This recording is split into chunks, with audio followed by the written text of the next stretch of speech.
안녕하세요. 유튜브에서 권영호 TV를 운영하는 권영호입니다. 오늘 다루고자 하는 내용은 아우디 Q3 2012년식입니다. P0121 스로틀 밸브 포텐시오메타 부적절한 신호, 이 내용에 대해서 진단과 증상과의 어떤 연관성이 있는가, 무엇을 정비하면 될 것인가, 이 내용을 다뤄보려고 하니까 끝까지 함께 시청해 주시기 바랍니다. 최근에 올려드린 영상들의 리스트를 잠깐 보겠습니다. 권영호가 올려드리는 요즘 최근 영상들입니다. 펠리세이드 3.8L짜리 노킹, 요즘 펠리세이드가 많이 나가서 그런지 많은 분들의 관심을 받고 있습니다. 그리고 부밍엄, 그랜저 IG, 진동과 출력 부족, 그랜저 IG, 또 그랜저 HG 등등 다양하게 지금 올리고 있고요. 아마 답변 속에서 뭔가 나올 수 있을 것 같은데, 냉각수 관련된 내용들입니다. 여기는 이런 것들도 상당히 중요하다는 것을 말씀드리고 있으니까 기억해 두셨다가 권영호 TV에 오셔서 한 번쯤은 열람해 보시면 좋겠습니다. 그리고 구독도 해주시고 영상을 열 때마다 매번 좋아요를 눌러주시는 것도 저에게 힘이 된다는 말씀 드리면서 본론으로 들어가겠습니다. 지금부터 네이버 지식인에 올려주신 질문에 대해서 분석해보는 시간을 가지려고 합니다.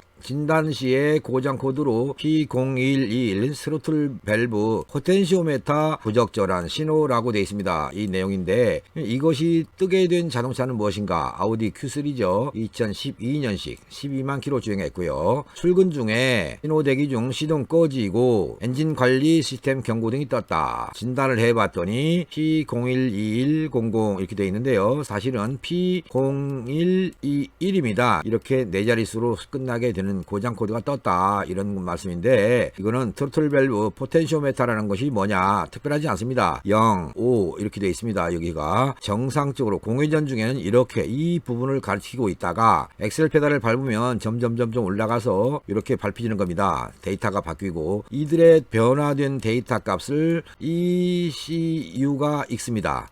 그리고 여기에 맞춰서 제어를 하는 거죠. 이 신호가 부적절하다, 이렇게 표현한 겁니다. 이거는 ECU가 추측한 겁니다. 물론 맞을 수도 있겠죠. 대부분은 ECU는 추측해서 보여줍니다. 바로 P0121이라고 하는 고장을 띄워준 것이죠. 이렇게 했을 때 많은 분들은 이 센서를 바꿉니다. 곧 이 센서 이름이 뭐냐면 TPS입니다. 트로틀 포지션 센서, 이건데 이거를 바꾼다는 거죠.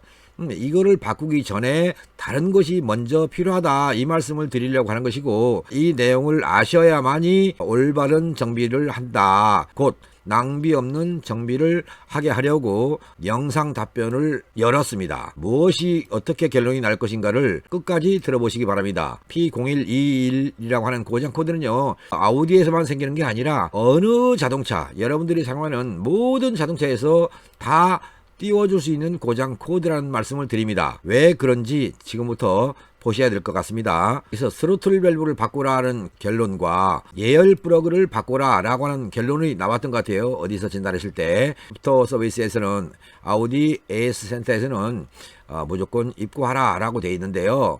과연 입고했을 때 제가 알려드린 대로 정비를 하는 분들일까, 아니면 알려드린 대로가 아니라 그들 나름대로 알고 있는 대로 정비할 분들인가, 이것을 결정하기 위해서는 직접 가보셔야 되는데, 제가 봐서는 거기가 아니라 다른 데를 가셔서도 얼마든지 가능하다, 이 말씀을 드리겠습니다.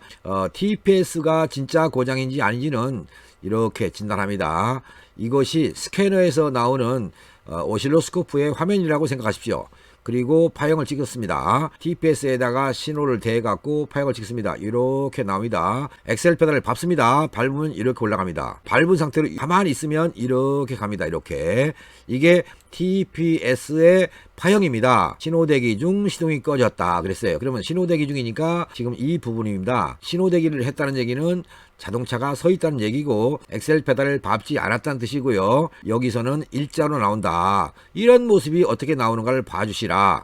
만일에 공전 상태에서 이런 모습이 나왔다 그러면요, P0121 이 고장 코드는 가짜가 되는 겁니다. ECU가 추측해서 보여주었다, 이렇게 이해를 하시면 된다는 말씀을 드리는 것이고요. 신호대기 중 시동이 꺼졌다는 것, 이것은 다른 이유가 있다는 겁니다. 이유를 모르면 엉뚱한 정비를 해서 멀쩡한 스로틀 밸브를 바꾸게 되고 센서를 바꾸게 된다. 그것을 기억하셔서요. 정차 중에 시동이 꺼질 수 있는 요인이 뭔가? 에어 플로우 센서 값입니다. 흡입 공기량 센서거든요. 이 신호가 정상이라고 할 때, 특정했을 때 지금 이 차가 입고돼서 스캐너를 이용해서 진단했다. 그러면 정상보다 높은 전압 이렇게 나오는가, 또는 정상보다 낮은 전압이 측정이 되는가, 이것을 판단하셔야 됩니다. 가령 높은 파형이 나온다면 이 자동차는 시동을 꺼진다는 게 맞습니다. 결론은 뭡니까? 공기량 센서가 불량이 난 겁니까? 아닙니다. 공기량 센서 값이 높게 나온다 또는 낮게 나온다 한다는 얘기는요, 센서의 불량도 있겠죠. 그런데요, 센서에다가 뭔가를 넣어주는 이 신호가 있다는 얘기입니다.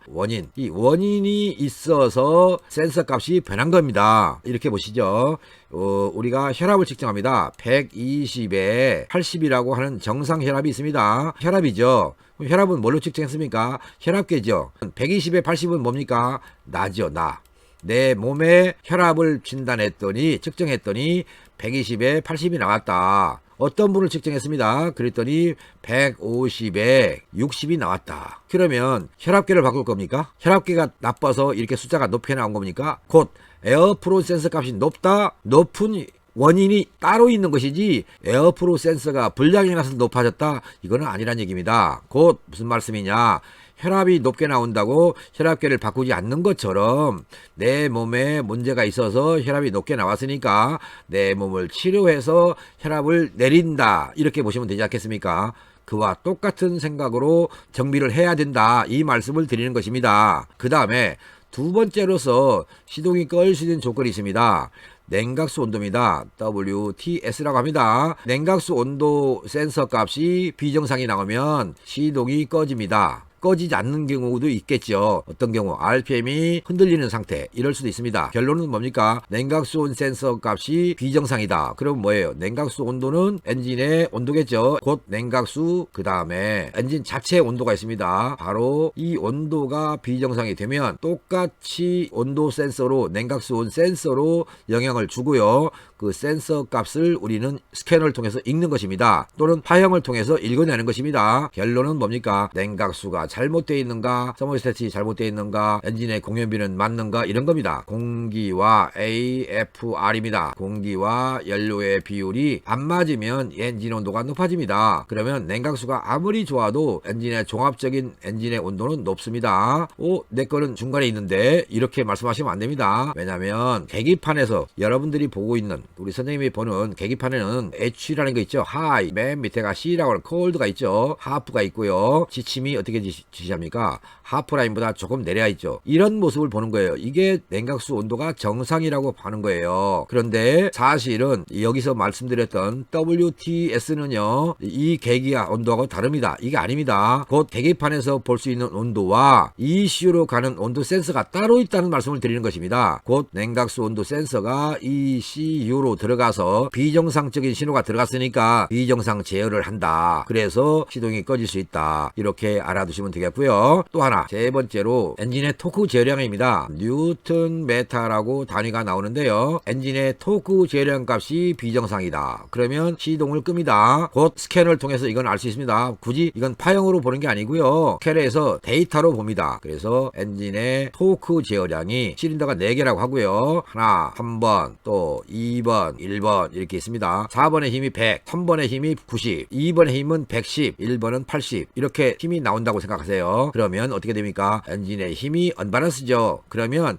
ECU는 이들의 힘을 균일하게 제어를 합니다. 그러다 보니까 힘의 숫자가 내려가죠. 예를 들어서 이제 얘들을 균일하게 제어했을 때 105가 돼야 되는데 이렇게 높낮이가 큰 출력 차이가 생기면 ECU는 이걸로 보여줍니다. 가령 16, 30, 20 이런 식으로 다양한 변화값을 주는데요, 이 값이 정상이 되게 정비를 한다. 그래야 시동이 안 꺼진다. 이렇게 말씀드리고 있습니다. 네 번째는요, EGR입니다. 엔진의 배기가스가 재연소시켜 주도록 장치입니다. 불완전 연소된 배기가스가 배기관을 타고 저 뒤에 있는 소음기 끝으로 날아갑니다. 그리고 중간에 DPF도 있고 총매도 있겠죠. 덜 타고 나가는 가스를 일부러 회수합니다. 이렇게 회수를 해서 엔진으로 인테이크 쪽으로 다시 넣어줍니다. 그러면 이때 EGR 밸브가 작동해야 할 범위가 있을 겁니다. 예를 들어서 10%만 작동해라 라고 T라고 하는 자동차인데 실제로 보니까 30%를 작동하고 있다. 그러면 이 자동차는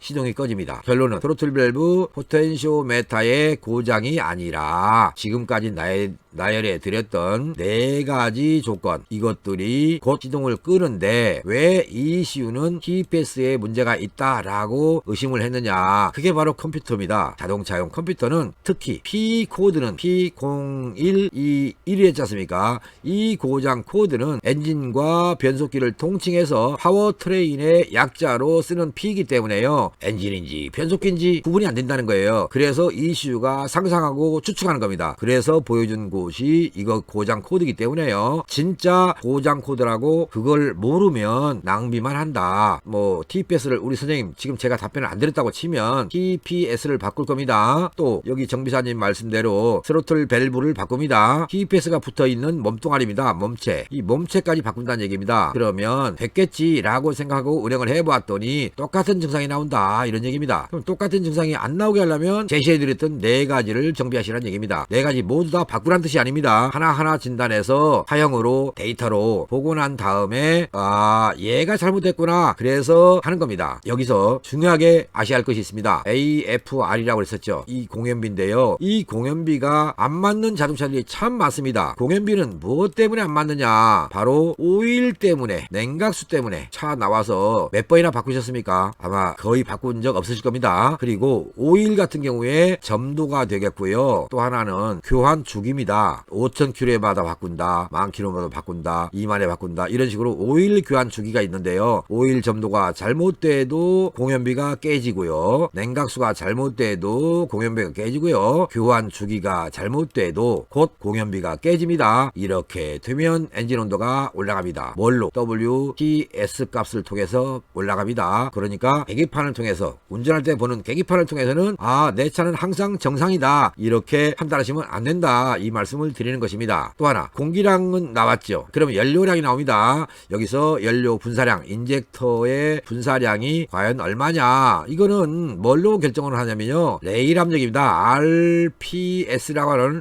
레일 프레셔 센서에 따라서 연료 분사량이 바뀝니다. 그러면 레일 압력은 뭘로 나오냐? 고압 펌프죠. 고압 펌프를 바꾸면 되냐라고 물어보는 분이 있는데요. 고압 펌프 1, 2만원 가는 것도 아니고요. 몇십만원 갑니다. 무척 비싼 겁니다. 섣부르게 고압 펌프 불량 났다고 바꾸실 필요 없고요. 섣부르게 인젝터 바꿀 일도 없습니다. 많은 분들이 인젝터를 바꾸고 찾아오신 분이 계세요. 근데 저는 진단해보면 엉뚱한 건 나와요. 곧 무슨 말, 엔진 오일, 냉각수 이런 거죠. 이런 것들이 잘못된 거. 그리고 뉴턴 메타로 나온다고 그랬죠. NM입니다. 이렇게 엔진 토크 제어량이 많이 틀어져서 옵니다. 토크 제어량을 정비를 해주면 공연비가 잘 맞게 되고요. 엔진 온도도 낮아지고요. 주행 중에 시동 꺼질 일도 없다. 그리고 매연도 없다. 자동차 가속 성능 좋다. 연비도 좋아진다. 여기까지 말씀드렸습니다. 선생님께서 이해가 되십니까? 아니면 혼란스럽습니까? 며칠 전에도 올려드린 영상을 보고 어떤 분이 물으셨어요. 가솔린 자동차였는데 자마코일 바꾸면 됩니까? 이렇게 묻더라고요. 저는 그렇게 바꾸란 적 없습니다. 한 번도. 몇 가지 항목이 있는데 그 중에 진단 결과가 얘가 잘못했다 그러면 이 부품을 바꾸라는 것이 아니라 이 부품의 센서 값이 변화를 시켜준 원인을 제거하는 겁니다. 그 원인이 오일이고 냉각수고 엔진 토크 제어량이고 연료 분사량입니다. 곧 이런 것들 그 원인을 제거하는 것이 정상이지 어떤 값이 비정상이니까 그 부품을 바꾼다 이거는 아니라는 겁니다. 포텐시오메타가 불량이라고 했을 망정 포텐시오메타가 아니라 엉뚱한 다른 것들이 고장났을 확률을 말씀드리는 것입니다. 이해됐으면 좋겠고요. 여기서 예열 플러그는 생각을 해보셔야 됩니다. 아침에 시동 걸 때 필요한 것이 예열 플러그입니다. 시동을 걸어서 운행을 했어요. 그랬으니까 예열 플러그는 바꿀 필요는 없다. 물론 여유가 있다면 호주머니에 바꿔주시면 좋겠죠. 그런데 시동성이 좋은 자동차는 예열 플러그가 필요 없습니다. 무슨 말씀인가? T2라고 하는 제가 올려드리는 영상 속에 T2라는 게 나오는데요. 이게 압축말 온도입니다. 압축말 온도가 모든 차는 규정되어 있습니다. 가솔린차, 디젤차, LPG차, 그리고 LPI차, 또 하나는 커먼 L차 이렇게 다양하게 압축말 온도가 정해져 있는데요. 있는데요. 압축말 온도가 미달하면 그때 필요한 것이 가열브라그입니다. 예열브라그. 그러니까 압축말 온도가 좋으니까 일발 시동이 걸린 거예요. 그러면 굳이 예열브라그는 왜 바꾸냐 이겁니다. 시동성 좋은 차는 예열브라그 교환 필요 없습니다. 제가 사용하던 자동차는요, 지금 현재도 27만 4천 킬로가 넘었는데요, 예전에 쓰던 차는 55만 탔습니다. 55만 킬로를 타는 동안에 예열브라그 한 번도 안 바꿨습니다. 지금 사용하고 있는 자동차도 27만 킬로를 탔는데 아직 예열브라그 안 바꿨습니다. 자, 우리 선생님은 지금 현재 12만 킬로밖에 안 됐어요. 12만 킬로 탔지만 고장 났을 수도 있습니다. 그러나 일발 시동이 된다면 예열브라그는 바꿀 필요가 없다, 그렇게 아시고요. 마지막으로 한 말씀 더 드리죠. 네이버에서 질문하시는 분들 소개해달라고 합니다. 소개글을 보고요, 어디로 가세요 라고 추천하지 않습니까? 소개를 해드리면 그 소개해준 사람한테 네이버에서 페널티를 줍니다. 당신은 일주일 동안 글 쓰지 마, 이런 식입니다. 그래서 네이버 지식인을 통해서 올라오는 질문에 제가 답변을 못 해드리는 그런 상황이 되기 때문에, 비록 알더라도 인천에서 정비할 곳이 있다, 또 인근에 정비할 곳이 있다, 그렇더라도 공개적으로는 추천하지 못한다. 그래서 어떻게 소개를 받아야 될 것인가, 그건 선생님께서 알아서 하십시오. 개인적으로 연락을 하면 누군가는 소개해주지 않겠습니까? 점점 날씨가 추워집니다. 건강하시고요. 특히 겨울을 대비해서 히터 성능은 좋은지 점검해보는 그런 시간이 됐으면 좋겠습니다. 그리고 권영호 TV를 열람하시는 시청자 여러분 모두에게 신의 행운이 함께 했으면 좋겠습니다. 감사합니다. 바이바이.